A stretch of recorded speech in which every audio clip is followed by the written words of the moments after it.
pa hitrost. Fetiš.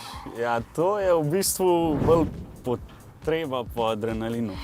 Dejansko, pač, ko spelaš, je to. Si samo ti, avto, pa ta prvi clipping point, ki ga rabiš loviti in to je to.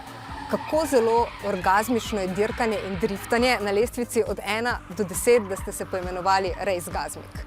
Če se pogovarjamo o aktivnostih brez partnerja, je to definitivno 10. Jaz sem tudi opazila, zadnjih sedežev ni v teh vaših avtomobilih. Ja, nažalost ne, zato ker vsak gram pripomore k zmogljivosti avta. Pač sam s sabo, z avtom, ki si ga ti šraufal s svojimi rokami, ki si ga ti naredil, ki si ponosen na njega. In definitivno se počutiš drugače, kot bi se počutil recimo v enem drugem avtu. Ampak kaj je sploh fora dirkanja pa driftanja? Drift je v bistvu kontroliranje, drsenje z avtomobilom, gre pa za ravnotežje med kontrolo in izgubo kontrole. In kje najdeš to ravnotežje? Delo z volanom in pedalom, hkrati pa s predelavami avta, ki temu pripomore. Zdaj, ko si ful navdušena nad tem dirkanjem, pa to, kdaj ti misliš tole probati, recimo? Danes? Moram reči, da zdaj, ko sem vas gledala, mi je bilo tako malo, kaj pa vem.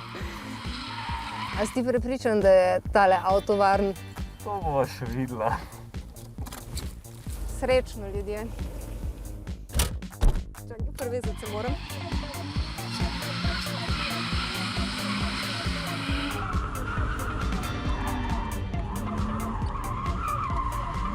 Pa ne vem ravno, če imam nov fetiš, sem pa definitivno naredila test za kardiovaskularne bolezni in moje srce je super. Ampak videla ste tudi kar resno zastavila, ne? Plan je narediti oziroma dokončati še ta drugi avto, pa probati nekako iti to neko polprofesionalno ekipo, pa valjda zraven pač uživati, ne? Še zmeraj delamo to, zato ker imamo to radi, ne zato, ker bi hotel od tega živeti, recimo. Ampak če bi se pa dali, pa tudi ni slabo, ne? Ja, jaz mislim, da takoj podpišem to.